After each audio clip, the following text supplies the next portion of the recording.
battle now is no longer between left and right. The battle is between the rights and responsibilities of the individual versus the tyranny of the leftist collective. Pretty much whatever political agenda or hot topic of the day it is, in my opinion, you will never go wrong if you apply this simple test. Does this issue enhance the rights and responsibilities of the individual, in which case support it, or does this issue further entrench the tyranny of the leftist collective, in which case it must be opposed? Pretty simple, really. Take climate change, regardless of whether you think the planet is slowly warming up or not. Does a policy like net zero enhance the rights and responsibilities of the individual? No, it does not. Or does it further entrench the same authoritarian, you will do what we say no matter how much harm it does to your business because we know what's best for you approach that we saw during COVID? Easy choice. So you must oppose it. COVID mandates, the same. Electric vehicle mandates, the same. Teaching our children that they have no future, the same.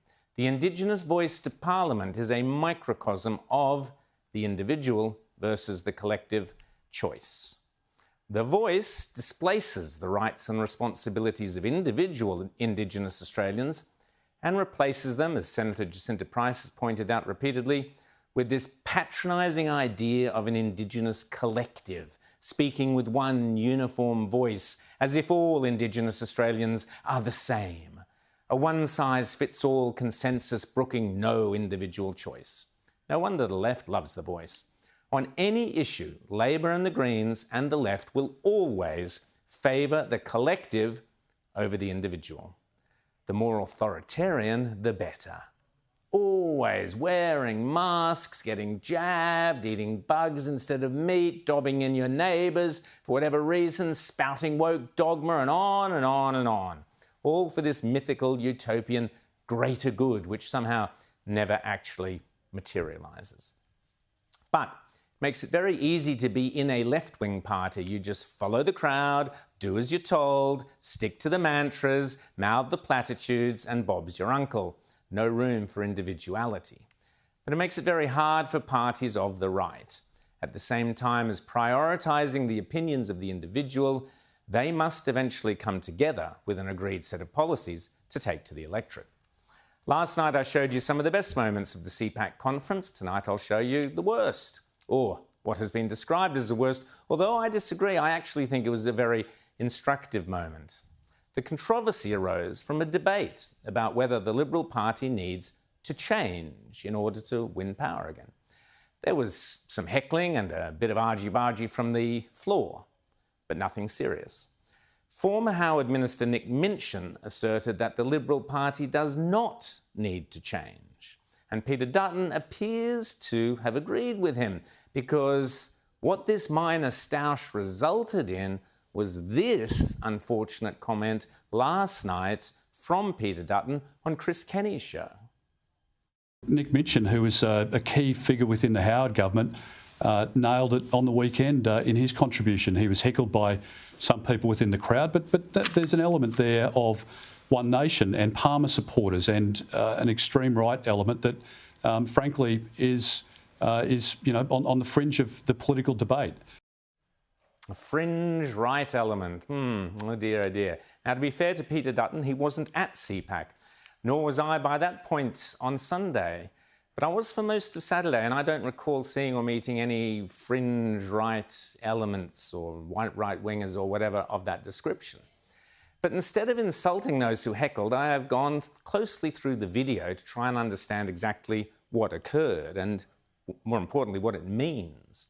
The session came right near the end of 2 amazing days of conservative thinking, ideas and hope for the future.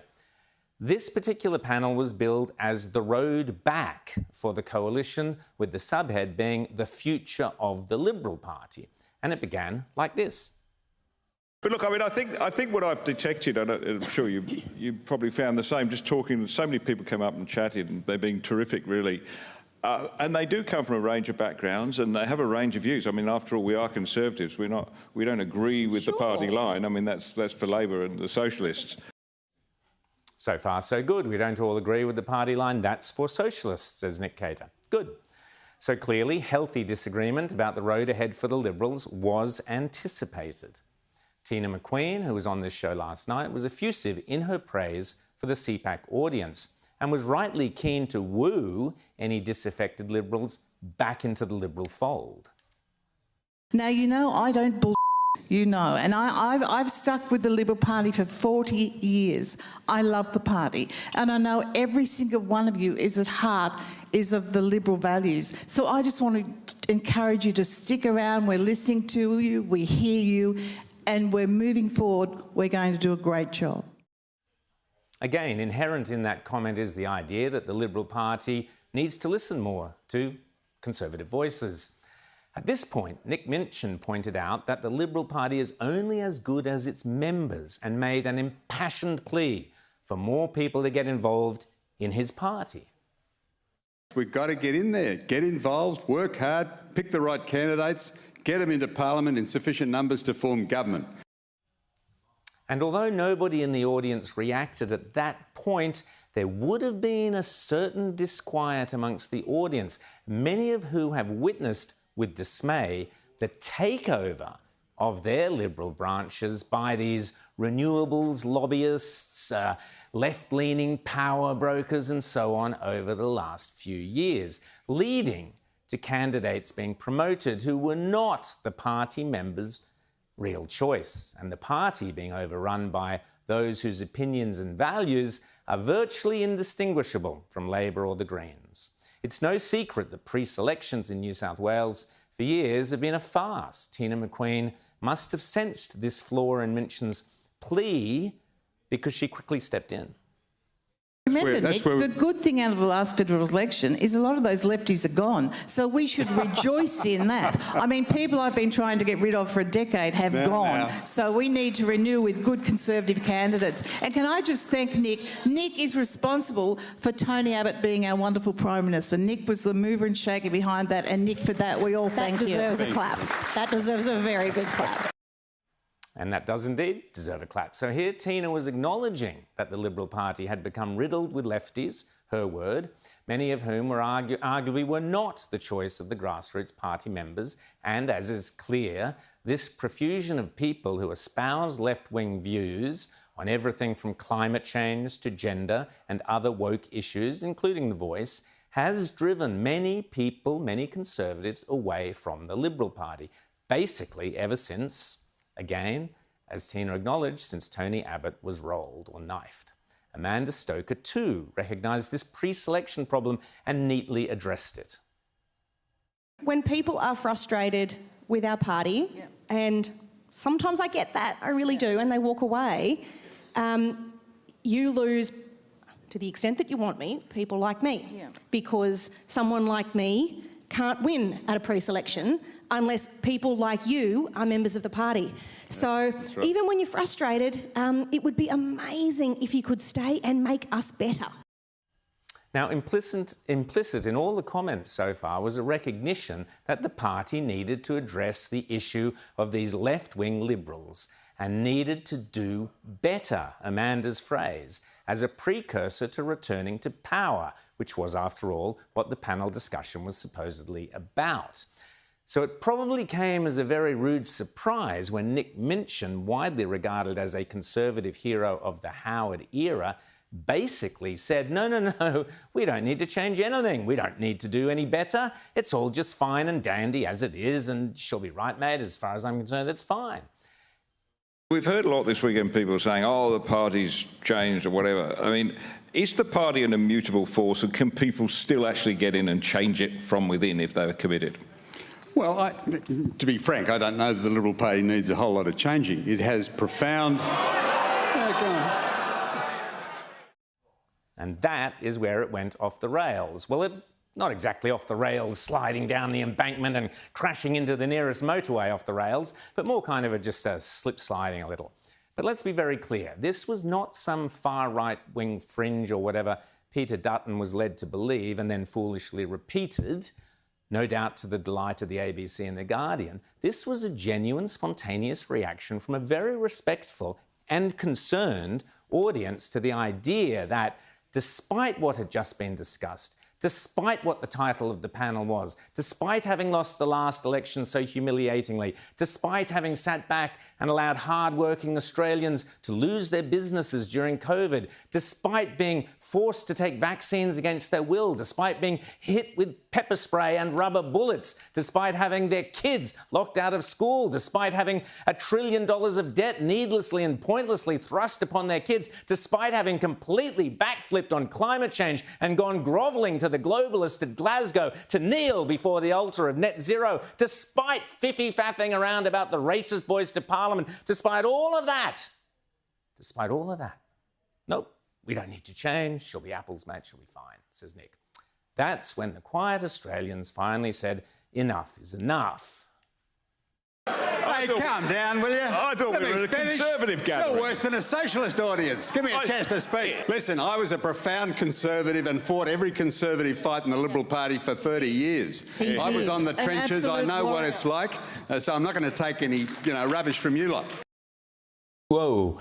Now, I love an impassioned debate, and I believe the battle of ideas is critical to arriving at good results. And I have no problem with tempers being raised, so long as it doesn't get out of control. I believe, despite the rude and silly outburst from a couple of characters, that was a good debate. And the question it should be possible to resolve is how to win back the Conservative voters who have fled to the minor parties. That's a discussion worth having. Or alternatively, as some suggested at the conference, should those minor parties, such as the Lib Dems, One Nation, the United Australia Party and so on, do something I urged 18 months ago and form a glorious coalition on the right to act as ballast in the Senate against the Greens? Again, a discussion worth having. But more importantly, I would argue that the Liberals must use occasions such as that panel presented to genuinely listen to Conservative voices from across the political spectrum. We are at a fork in the road in this country, and the Liberals, in my opinion, betray us all every time they pander to the tyranny of the collectivist agenda by going along with the net zero climate change renewables scam, rather than fighting tooth and nail for the rights of every individual to build their own lives and careers and pursue their own dreams with cheap, abundant and reliable energy. I believe the Liberals must oppose the race-based voice purely on principle. This "we won't comment until we see the details" strategy is pathetic. You don't need details when you have principles. And the voice does not meet a single Conservative or Democratic principle, in my opinion. This was a picture of Peter Dutton's press conference earlier today, according to the Daily Mail. Only one journalist bothered to turn up. Yet 1,000 people were waiting at the Darling Harbour Convention Centre on the weekend to hear from Peter Dutton. And had he turned up there and opposed the voice and committed to abandoning net zero and committed to repealing the moratorium on nuclear and committed to no Indigenous treaties and committed to a royal commission into the abuse of power during COVID, had he pledged to purge the neo-Marxist doctrines, the gender identity politics and all that stuff from our schools and universities, had he pledged to fight the woke ideology tooth and nail, or even just done any one of those things, he would have received a hero's standing ovation. Instead, he risks alienating many potential supporters by lazily branding them as fringe right-wingers.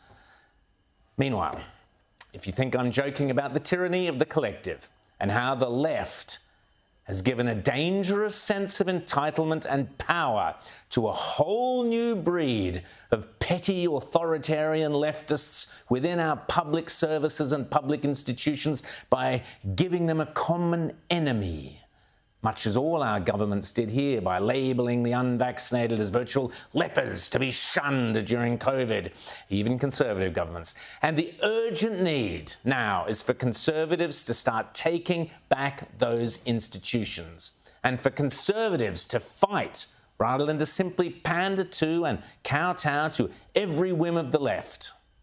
Well, have a listen to this chilling video. This woman speaking is on a British chat show this week, and she's a nurse in Britain's taxpayer-funded, quasi-socialist, heavily left, health service, the NHS. That same NHS that all those people in masks stood on the streets for hours on end during lockdowns, cheering and applauding as if they were soldiers returning from the front. Well, this nurse has a new enemy, and she knows how she's going to deal with them. The name of that enemy? Conservatives. When you sign up to be a nurse, you sign up to put the patient at the forefront of everything you do. You are squeezed to a point where you cannot treat people the way you want to treat them, and it eats you up. If you are there to do a job as a compassionate person, there are no resources, and you are told persistently on the news that, you know, care homes are being ring-fenced.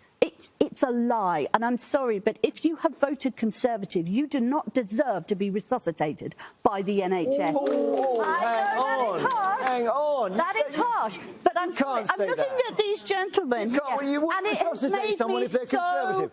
angry. Come on. No, of course I would.